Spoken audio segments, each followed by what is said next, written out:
Күн суық болған соң өз көлігімді үйде қалдырып, таксимен жүрдім. Үйге қайтарда такси шақырттым.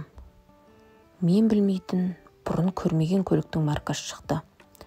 Жолдың бойына шығып, ол қандай машина болды екен деп күтіп тұрсам, Тойотаның ескі бір маркасы. Жүргізуші әйел адам. Қуанып кетіп, бұл жұмысқа қалай келгенін білгім кеп әңгіме бастадым. Менімен орысша амандасқан соң, орысша сөйлестім. Бір түрлі тартынып жауап береді. Тыңдасам, орысшасы онша емес.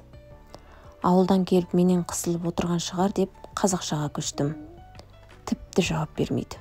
Сөйтсем, Монғолиядан келген әйел адам екен. Монғолияның қазақ емес, таза моңғол әйел. Жасы үлкен, менің анаммен шамалас. Бірақ жүзі жылы, өзі де жас көрінеді. Ұлы Евразийский университетте оқиды екен. Балаларын оқыту үшін Қазақстанға келіпті.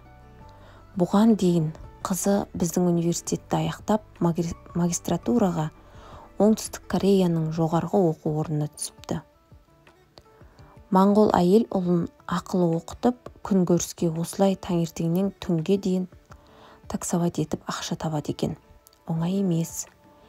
Мені әкеле жатқан жолдың өзінде ер адамдар ескі көлікті, әсіресе жұпыны киінген әйел адамды менсінбеді. Таксист әйел не қазақша, не орысша білмейді. Алайда осы қиындықтардың барлығына қарамастан, жүзінде, сөзінде қатал өмірдің, қатаң нарықтың бір сызаты жоқ. Шығыс әйелдеріне тән бір парасаттылықты байқадым. Марқұм әжем сондай еді. Жетпей жатыр ма, іші алай-дүлей уайымбай ешқашан өмірге ренжімейтін. Өлейін деп жүрмін, зорға жүрмін, мен сияқты бейшара деп зарланып айналаға ішіндегі уды тілімен шашатындай әйелдер бар. Ал менің әжем де, моңғол әйелде не болса да өзімен өзі еді. Қиындыққа қарамастан айналасына шуақ шашуға ұмтылатын. Білесіз бе?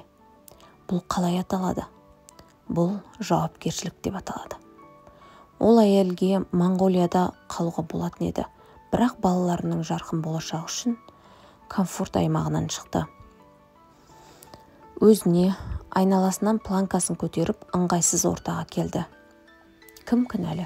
Ешкім де кінәлі емес. Бұл дана әйел өз шешіміне тек өзі жауапты екенін түсінеді.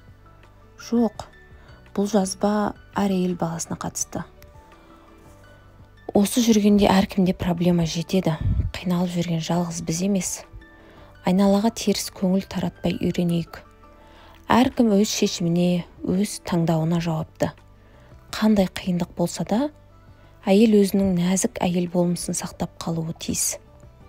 Моңғол әйел секілді жүзі жылы, жаны жылы әпке, апалар бізде де жеткілікті. Олар қас сұлу болмаса да, мен үшін олар өте әдемі әйелдер.